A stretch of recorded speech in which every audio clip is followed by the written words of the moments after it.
சரி, ஆரம்பிக்கலாமா? இப்போ ஒரு 2 பொருள் எடுத்துக்கலாம். 2க்கும் molecular weight more or less ஒரே மாதிரி இருக்கு. ஒன்னு பென்டேன், அதோட பாய்லிங் பாயிண்ட் வெறும் 36 டிகிரி செல்சியஸ். இன்னொன்னு பென்டாமைன், அதோட பாய்லிங் பாயிண்ட் பாத்தீங்கன்னா 104 டிகிரி செல்சியஸ். ரெண்டும் கிட்டத்தட்ட ஒரே சைஸ்ல இருந்தும் ஏன் இவ்ளோ பெரிய ஒரு 70 டிகிரி டிஃபரன்ஸ்? இந்த கேள்விக்கு பதில் தான் நம்ம இன்னைக்கு ரொம்ப ஆழமா பார்க்க போறோம்.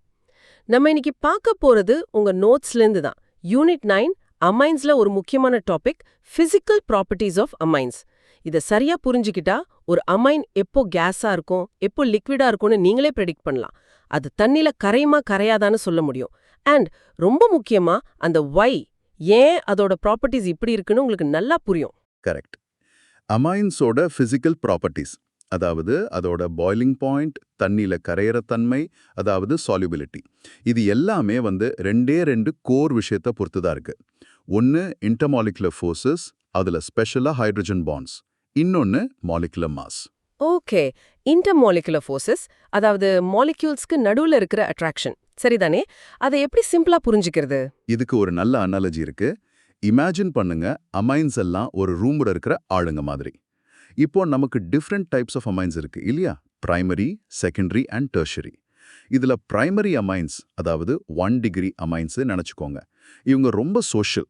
தன்னோட 2 கையும் யூஸ் பண்ணி பக்கத்துல இருக்கிறவங்க கூட நல்ல ஸ்ட்ராங்கா கை கோர்த்துட்டு நிப்பாங்க. இப்போ இந்த குரூப்பை பிரிக்கணும்னா நீங்க ரொம்ப எனர்ஜி கொடுக்கணும், கரெக்டா? ஆமா ஆமா, 2 கையிலயும் பிடிச்சிருந்தா பிரிக்கிறது ரொம்ப கஷ்டம். எக்ஸாக்ட்லி. அந்த எக்ஸ்ட்ரா எனர்ஜி தான் ஹை பாய்லிங் பாயிண்ட். இப்போ டெர்ஷியரி அமீன்ஸ், அதாவது 3 டிகிரி அமீன்ஸ்க்கு வருவோம். இவங்க கொஞ்சம் ஆன்டி சோஷியல் மாதிரி. யாரு கூடயும் கை கோர்க்க மாட்டாங்க, சும்மா தனியா நிப்பாங்க. இவங்கள பிரிக்கிறது ரொம்ப ஈஸி. சும்மா லேசா தள்ளிவிட்டா போதும். அதனால தான் அவங்களுக்கு ரொம்ப லோ பாய்லிங் பாயிண்ட். அப்போ செகண்டரி அமீன்ஸ் அவங்க ஒரு கையில மட்டும் பிடிச்சிருப்பாங்களா? பெர்ஃபெக்ட், அதேதான். செகண்டரி அமீன்ஸ், அதாவது 2 டிகிரி, ஒரு கையில மட்டும்தான் இன்னொருத்தர பிடிச்சிருப்பாங்க. சோ அவங்கள பிரிக்க வேண்டிய எனர்ஜி பிரைமரி அமீன்ஸை விட கம்மி, ஆனா டெர்ஷியரி அமீன்ஸை விட அதிகம். இதுதான் பேசிக் ஐடியா. சூப்பர். அந்த கை கோர்க்கிறது தான் ஹைட்ரஜன் பாண்டிங்கா? மாலிகுலர் லெவல்ல அது எப்படி ஒர்க் ஆகுது? சரியா சொன்னீங்க. மாலிகுலர் லெவல்ல பிரைமரி அமீன்ஸ், அதாவது RnH2 and secondary amines R2NH, இதுலெல்லாம் போலார் NH பாண்ட் இருக்கு. அதாவது நைட்ரஜன் கொஞ்சம் நெகட்டிவ் சார்ஜாவும் ஹைட்ரஜன் கொஞ்சம் பாசிட்டிவ் சார்ஜாவும் இருக்கும். ஒரு அமீன் மாலிக்யூலோட அந்த பாசிட்டிவ் ஹைட்ரஜன் இன்னொரு அமீன் மாலிக்யூலோட நெகட்டிவ் நைட்ரஜன் மேல இருக்கிற லோன் பேர் எலக்ட்ரான்ஸ் கூட அட்ராக்ட் ஆகும், ஒரு சின்ன மேக்னெட் மாதிரி. இந்த அட்ராக்ஷனுக்கு பேர் தான் ஹைட்ரஜன் பாண்ட். பிரைமரி அமீன்ஸ்ல 2 NH பாண்ட்ஸ் இருக்கிறதால அதுங்க 2 பக்கமும் கை கோர்க்க முடியும். சோ நிறைய ஹைட்ரஜன் பாண்ட்ஸ் ஃபார்ம் பண்ணும். செகண்டரி அமீன்ஸ்ல ஒரே ஒரு NH பாண்ட் தான் இருக்கு. சோ கம்மியா தான் கை கோர்க்கும். ஆனா ரொம்ப முக்கியமான பாயிண்ட், டெர்ஷரி அமீன்ஸ் R3Nல NH பாண்ட்ஸே கிடையாது. நைட்ரஜன் கூட 3மே கார்பன் குரூப்ஸ் தான் இருக்கும்.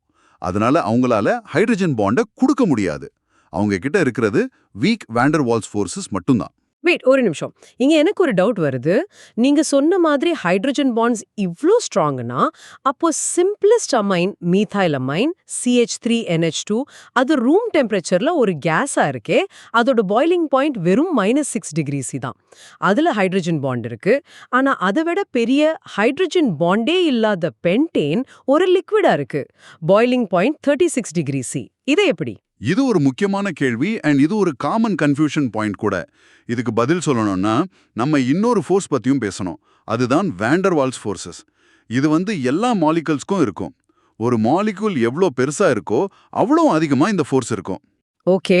ரொம்ப சின்ன மாலிக்யூல்ஸ்க்கு மெத்தில் அமைன் மாதிரி அந்த ஹைட்ரஜன் பாண்டோட ஸ்ட்ரென்த் மட்டும் பத்தாது அதை லிக்விடா வச்சுக்க. அதோட மாலிகுலர் சைஸ் ரொம்ப சின்னது. ஸோ அதோட வாண்டர்வால் ஃபோர்ஸஸ் ரொம்ப வீக்.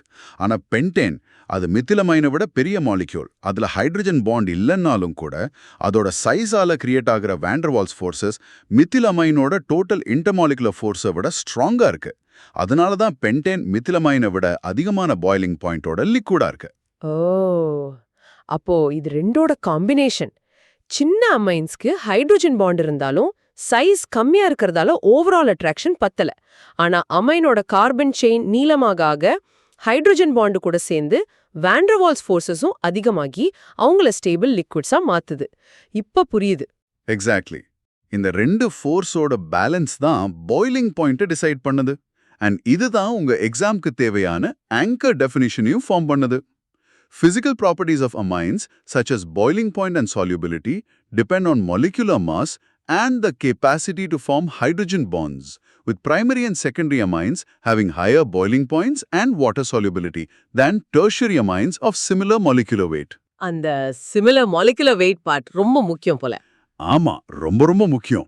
ஆப்பிள்ஸ் கூட தான் கம்பேர் பண்ணணும். நிறைய பேர் செய்யற ஒரு காமன் மிஸ்டேக் என்னன்னா, டெர்ஷியரி அமைன்ஸ்ல நிறைய ஆல்கைல் குரூப்ஸ், அதாவது பெரிய ஸ்ட்ரக்சர் இருக்கிறதால அதோட பாய்லிங் பாயிண்ட் தான் அதிகமா இருக்கும்னு நினைப்பாங்க. பட் அது தப்பு.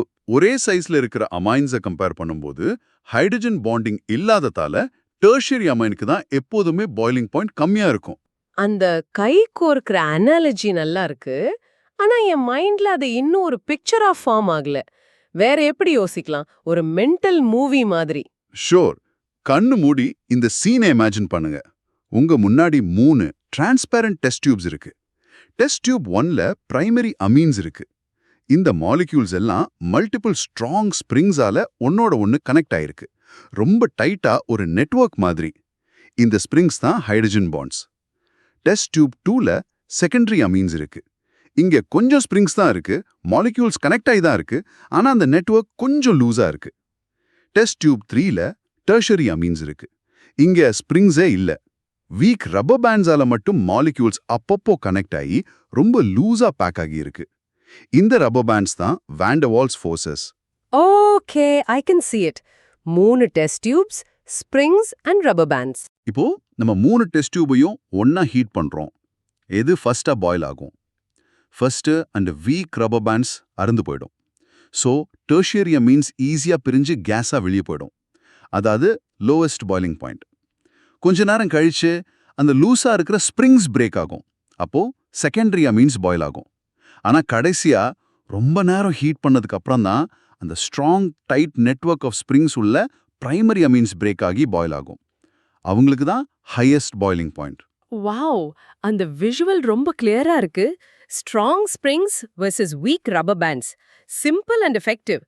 அப்போ நம்ம ஆரம்பத்துல பேசின அந்த பென்டேன் வெர்சஸ் பென்டலமைன் விஷயத்துக்கு இப்ப வரலாம். அந்த 70 டிகிரி டிஃபரன்ஸ்க்கு இப்ப காரணம் என்னன்னு கிளியரா சொல்ல முடியும். நீங்களே சொல்லுங்க. பென்டேன் C5H12 அவ ஒரு ஹைட்ரோ கார்பன். அதுகிட்ட ரப்பர் பேண்ட்ஸ் மட்டும்தான் இருக்கு, அதாவது van der Waals forces. So 36 degree செல்சியஸ்ல பாயில் ஆகிடுது. ஆனா பென்டைலமீன் C5H11NH2 அது ஒரு பிரைமரி அமீன். அதுகிட்ட அதே மாதிரி ரப்பர் பேண்ட்ஸ், அதாவது வான் டெர் வால்ஸ் ஃபோர்சஸ் இருக்கு. ஆனா கூடவே ஸ்ட்ராங் ஸ்ப்ரிங்ஸ், அதாவது NH ஹைட்ரோஜன் பாண்ட்ஸும் இருக்கு. இந்த எக்ஸ்ட்ரா ஸ்ப்ரிங் நெட்வொர்க்கை பிரேக் பண்ண ரொம்ப அதிகமா எனர்ஜி தேவைப்படுது. அதனால அதோட பாய்லிங் பாயிண்ட் 104 டிகிரி செல்சியஸ்க்கு போயிடுது. பர்ஃபெக்ட். இதுதான் அந்த கான்செப்டோட பிராக்டிக்கல் ப்ரூஃப். இந்த விஷயம் லேப்ல மட்டும் இல்ல, ரியல் வேர்ல்ட்ல நிறைய இடத்துல முக்கியம். For example pharmaceuticals. அப்படியா? ட்ரக்ஸ்ல இது எப்படி யூஸ் ஆகுது? நிறைய ட்ரக்ஸோட ஸ்ட்ரக்சர்ல அமீன் குரூப் இருக்கும். ட்ரக் மேனுஃபேக்சரிங்ல ஒரு ட்ரக்கை ஸ்டேபிளா வச்சுக்கணும், அது ஈஸியா எவாபரேட் ஆகக்கூடாது. ஸோ பிரைமரி அமைன்ஸை ப்ரிஃபர் பண்ணுவாங்க. ஏன்னா அதுங்களோட ஹை பாய்லிங் பாயிண்டால வாலடைலா இருக்காது. அதை விட முக்கியமா பியூரிஃபிகேஷன் ப்ராசஸ்ல இது ரொம்ப ஹெல்ப் பண்ணும். இப்போ நம்ம இன்னொரு விஷயத்துக்கு வரோம். பாய்லிங் பாயிண்ட் பத்தி பேசிட்டோம், ஆனா ஸ்டிக்கினஸ்னு சொன்னோம்ல, அதாவது அந்த ஹைட்ரஜன் பாண்ட்ஸ், அது மாலிக்யூல்ஸை ஒன்னா வச்சுக்க மட்டும்தான் ஹெல்ப் பண்ணுமா, இல்ல வேற மாலிக்யூல்ஸ் கூட, ஃபார் எக்ஸாம்பிள் தண்ணி கூட ஒட்டிக்கிறதுக்கும் ஹெல்ப் பண்ணுமா? அதாவது சால்யூபிலிட்டி. Excellent question. அதுக்கு பதில் ஆமா, டெஃபினட்டா ஹெல்ப் பண்ணும். இதுதான் அந்த கான்செப்டோட இன்னொரு பக்கம். ஒரு பொருள் தண்ணியில கரையணும்னா அது தண்ணி மாலிக்யூல்ஸ் கூட இன்டராக்ட் பண்ணணும், பாண்ட்ஸ் ஃபார்ம் பண்ணணும். தண்ணி H2O ஹைட்ரஜன் பாண்ட்ஸ் ஃபார்ம் பண்றதுல ஒரு எக்ஸ்பர்ட். சோ தண்ணி கூட கை கோர்க்க ரெடியா இருக்கிற ஆமீன்ஸ் நல்லா கரையும், அப்படிதானே? Precisely. Primary and secondary amines அவங்க கிட்ட NH பாண்ட்ஸ் இருக்கிறதால அவங்களால தண்ணி மாலிக்யூல்ஸ் கூட ஈஸியா ஹைட்ரோஜன் பாண்ட்ஸ் ஃபார்ம் பண்ண முடியும். அதனால அவங்க தண்ணியில நல்லா கரைவாங்க. Think of it like this. தண்ணி ஒரு பார்ட்டி நடத்துது. Primary and secondary amines social butterflies மாதிரி உள்ள போய் எல்லாரு கூடயும், அதாவது வாட்டர் மாலிக்யூல்ஸ் கூட பேசி கை கோர்த்து H பாண்ட்ஸ் ஃபார்ம் பண்ணி பார்ட்டில மிக்ஸ் ஆகிடுவாங்க. அப்போ டெர்ஷரி அமைன்ஸ் அவங்க அந்த ஆன்டி சோஷியல் கேரக்டர் ஆச்சே. கரெக்ட். டெர்ஷரி அமைன்ஸ் கிட்ட ஹைட்ரோஜன் பாண்ட கொடுக்க H ஆட்டம் இல்லாதனால அவங்களால தண்ணி கூட அந்த லெவல்ல இன்டராக்ட் பண்ண முடியாது. அவங்க அந்த பார்ட்டிக்கு வெளியே நிப்பாங்க. கொஞ்சம் சின்ன டெர்ஷரி அமைன்ஸ் அவங்கள சுத்தி தண்ணி மாலிக்யூல்ஸ் அரேஞ்ச் ஆகிறதால கொஞ்சம் கரையும். பட் சைஸ் பெருசாக ஆக சால்யூபிலிட்டி ரொம்ப கம்மியாயிடும். இதுதான் அந்த பார்மசியூட்டிக்கல் பியூரிஃபிகேஷன்ல யூஸ் ஆகுற ஐடியாவா? எஸ். ஒரு ரியாக்ஷன் மிக்சர்ல உங்களுக்கு தேவையான பிரைமரி அமைன் ட்ரக் கூட தேவையில்லாத நான் போலார் இம்பியூரிட்டிஸும் இருக்குன்னு வச்சுக்கலாம். நீங்க அதை ஆசிட் வாட்டர் யூஸ் பண்ணி எக்ஸ்ட்ராக்ட் பண்ணலாம். ஆசிட் போட்டோன்னே அமீன் அதாவது RNH2 புரோட்டனேட் ஆகி அமோனியம் சால்ட்டா RNH3+ மாறிடும். இப்போ அது ஒரு சார்ஜ்டு ஸ்பீஷீஸ். ஸோ தண்ணியில இன்னும் சூப்பரா கரையும். ஆனா அந்த நான் போலார் இம்பியூரிட்டிஸ் தண்ணியில கரையாது. ஸோ நீங்க ஈஸியா ரெண்டையும் பிரிச்சிடலாம். இந்த extraction technique hydrogen bonding and அமைனோட பேசிக் நேச்சர் மேல தான் பேஸ் ஆயிருக்கு. சரி, இப்போ எக்ஸாம் பாயிண்ட் ஆஃப் வியூல பார்த்தா கண்டிப்பா தெரிஞ்சுக்க வேண்டிய விஷயங்கள் என்ன? Let's get some clarity lines. Okay, clarity check point 1. ஒரே மாதிரி மாலிகுலர் வெயிட் உள்ள அமீன்ஸை கம்பேர் பண்ணும்போது எப்போதுமே பிரைமரி அமீன்ஸ்க்கு தான் ஹையஸ்ட் பாய்லிங் பாயிண்ட். இது ரொம்ப முக்கியம். ஏன்னா அவங்க கிட்ட 2 NH பாண்ட் இருக்கிறதால அவங்களால தான் maximum number of hydrogen bonds form பண்ண முடியும். ரைட். அண்ட் அதோட ஆப்போசிட் பாயிண்ட் 2 டெர்ஷரி அமைன்ஸ்க்கு தான் லோயஸ்ட் பாய்லிங் பாயிண்ட். பிகாஸ் அவங்க கிட்ட NH ஹைட்ரஜன் பாண்ட்ஸ் ஃபார்ம் பண்ண ஹைட்ரஜன் ஆட்டமே கிடையாது. அவங்க கிட்ட இருக்கிறது வீக் வாண்டர்வால்ஸ் ஃபோர்ஸஸ் மட்டும்தான். சரியா சொன்னீங்க. Clarity check point 3. இது சால்யூபிலிட்டி பத்தி. Primary and secondary amines tertiary அமைன்ஸை விட தண்ணியில நல்லா கரையும். Reason again hydrogen bonding. ஆனா இங்க அமைன்ஸ் அவங்களுக்குள்ளே பாண்ட் ஃபார்ம் பண்றதை விட தண்ணி மாலிக்யூல்ஸ் கூட பாண்ட் ஃபார்ம் பண்ற கெப்பாசிட்டி பத்தி பேசுறோம். ஓகே, ஒரு கடைசி விஷயம், அரோமேட்டிக் அமைன்ஸ் பத்தி என்ன? ஃபார் எக்ஸாம்பிள் ஆனிலின், அதோட பிஹேவியர்ல ஏதாவது டிஃபரன்ஸ் இருக்குமா? Good point. அரோமேட்டிக் எமீன்ஸ் லைக் ஆனிலின் அதுக்கு பாய்லிங் பாயிண்ட் ரொம்ப ஜாஸ்தி. அது ஒரு பிரைமரி எமீன், ஸோ ஹைட்ரஜன் பாண்டிங் இருக்கு. ஆனா கூடவே அந்த ஃபிளாட்டா இருக்கிற பென்சீன் ரிங்கால ஒரு எக்ஸ்ட்ரா ஃபோர்ஸ் வரும். இமேஜின் பண்ணுங்க, 2 ஃபிளாட் பிளேட்டை ஒன்று மேல ஒன்று வச்சா அது நல்லா ஒட்டிக்கும்ல. அதே மாதிரி 2 ஆனிலின் மாலிக்யூலோட ஃபிளாட் ரிங்ஸ் ஒன்று மேல ஒன்று ஸ்டாக் ஆகும்.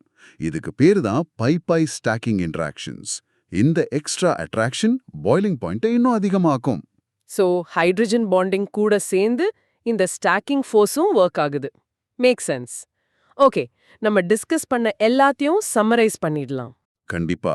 ஸோ டு ரீகேப் எவ்ரிதிங், முதலாவது கோர் ஐடியா அமைன்ஸோட பாய்லிங் பாயிண்ட் அண்ட் சால்யூபிலிட்டி முக்கியமா 2 விஷயங்களை பொறுத்து இருக்கு.